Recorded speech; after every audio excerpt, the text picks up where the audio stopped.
I am D'Angelo Coulter. I am a grad student at the LBJ School, and I'm a graduate assistant in the Dean of Students office. Well, one, I like Progress Texas because not only does it highlight a lot of the progressive work that's happening across our state, but it's truly a media source that is really giving critical information that is helping everyday Texans. And especially with just the great work that the staffers of Progress Texas do, and we're covering a lot of news from education to healthcare. It's definitely a media outlet that is doing the work that we really need to see.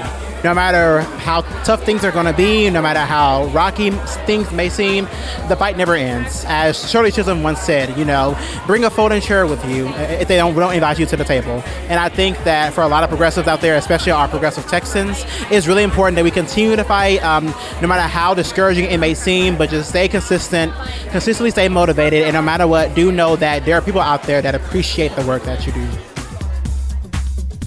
It's Monday, January 13th, 2025, and this is the Progress Texas Daily Dispatch. Rapid response on the breaking news stories Texas progressives need to know. I'm Chris Mosier. Here on the eve of the opening of the Texas legislature for 2025, in which the seemingly permanent Republican majority this time sees a massive influx of inexperienced and ultra-MAGA freshman lawmakers, and a sequel to the original Donald Trump clown show is set to make its debut in supercharged form 1 week from today, progressives are watching the opposition for signs of weakness. Those mainly appear at this point via their obvious lack of unity. From the federal level all the way down to the local level. Up top, over the weekend, the lieutenants of Donald Trump, even before they get started, are at each other's throats, with Texas transplant and modern-day supervillain Elon Musk at the center of what's starting to look like an existential conflict with Steve Bannon, the man generally credited as the original MAGA architect, as responsible as any other individual person for the rise of Trump to power to begin with. Lauren Irwin at The Hill says Bannon told an Italian interviewer over the weekend that he vows to take Musk down, saying, quote, "I will have Elon Musk run out of here by Inauguration Day. He is a truly evil guy, a very bad guy. I made it my personal thing to take this guy down," unquote. At the center of Bannon's beef with Musk is the latter's embrace of H-1B immigration visas for tech workers, via which he's been able to start building an army of indentured servants working at his various companies under the threat of deportation, just as Trump takes power, largely on his promise to the MAGA base to deport as many immigrants as humanly possible. Bannon goes on to attack Musk based on his country of origin, saying, quote, "He should go back to South Africa. Why do we have South Africans, the most racist people on earth, white South Africans? We have them making any comments at all on what goes on in the United States," unquote. And wow, Bannon's gloves are clearly off. It's worth noting here that Peter Thiel, PayPal billionaire and primary benefactor of Vice President-elect J.D. Vance, is also of South African heritage. While Elon Musk has Trump's ear, Bannon holds the hearts and minds of a massive swath of the MAGA nation, making this a potential fight of major real-world consequence. Where's my popcorn? To the state level here in Texas, where on one issue anyway, there's a similar row on the brew between Lieutenant Governor Dan Patrick and Western wear enthusiast and Agriculture Commissioner Sid Miller over the devil's lettuce. Michael McCardle at WFAA in Dallas says Miller reports a massive push for his assistance from thousands of business owners across Texas who are doing very well selling THC-based products of late and opposing new and strongly expressed determination from Lieutenant Governor Patrick to outlaw any substance containing even trace amounts of THC across the state in the upcoming legislative session. Miller tells WFAA that we already have recreational marijuana in Texas right now, but nobody in power is willing to admit it, as Texas has legalized hemp farming and processing and has also expanded a medical marijuana program. Language in the legislation has led to loopholes and, in essence, an unregulated marijuana market, which he joins Patrick in opposing, but says there's a way forward that doesn't hurt Texas businesses. He suggests regulation and, of course, taxation of legal THC products as a more sensible course than an outright crackdown. Where have we heard that plan before?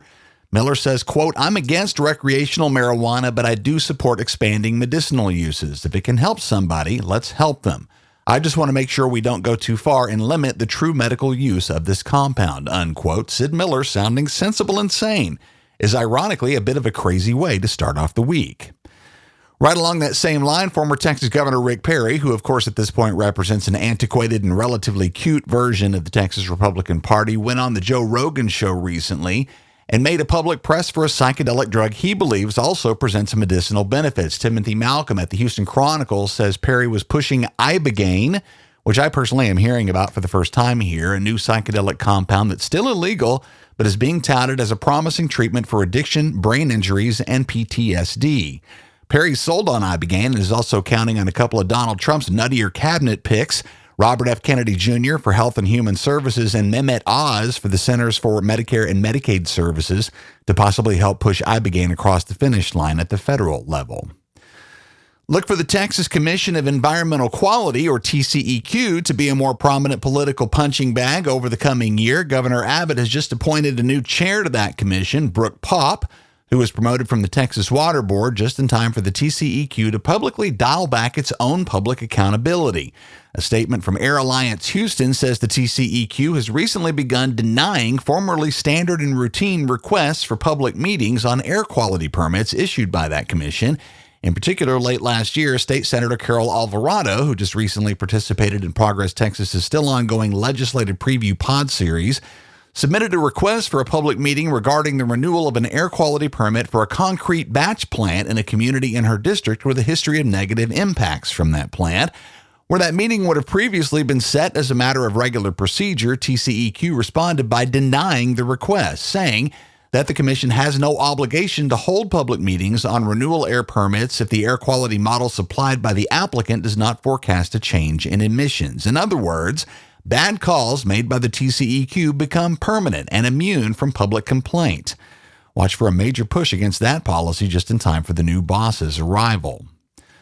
Two recent reads from Texas Monthly we want you to check out on this last day of relative normalcy before the session starts. First, Sasha von Oldershausen writes on a new compound being built in the Texas Hill Country around Fredericksburg by a woman sentenced for her role in the January 6th insurrection at the U.S. Capitol for the MAGA radicals who committed that act of anti-democratic violence. Former Midland flower shop owner Jenny Cudd has moved to an 11-acre spread near Luckenbach that she intends to develop into a refuge for fellow January 6th convicts as a halfway house of sorts as they're released from prison, potentially in a great flood as Donald Trump regains power next week, with the intention of helping them reintegrate into a society that they tried and failed to overthrow.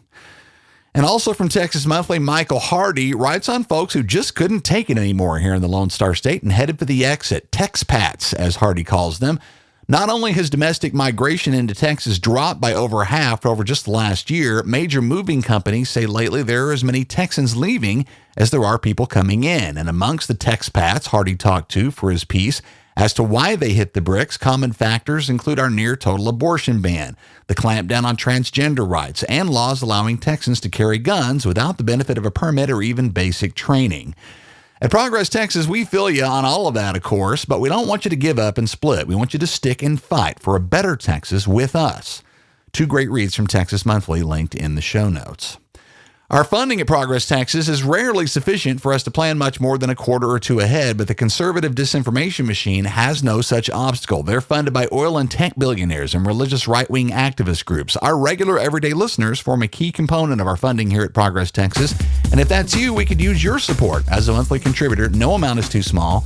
Go to progresstexas.org and get signed up. Thanks to Yasmin Simon, Leona Boyce, and Darby Hamilton, all three of whom have joined up lately. We appreciate all of you very much. While you're at the website, make sure and check out the merch to match your progressive values at our web store. You'll see Y'all Means All, Revolution, and our most popular Humans Against Ted Cruz t-shirts all there, all union printed right here in Texas, and lots more, all at progresstexas.org. That's the Progress Texas Daily Dispatch for this Monday, January 13th, 2025. Links to all of these original stories can be found in our show notes. Progress Texas is a nonprofit, rapid response media organization promoting progressive messages and actions. While campaigns come and go, we're the permanent home for progressive media and action in the Lone Star State. I'm Chris Mosier. Thanks so much for listening.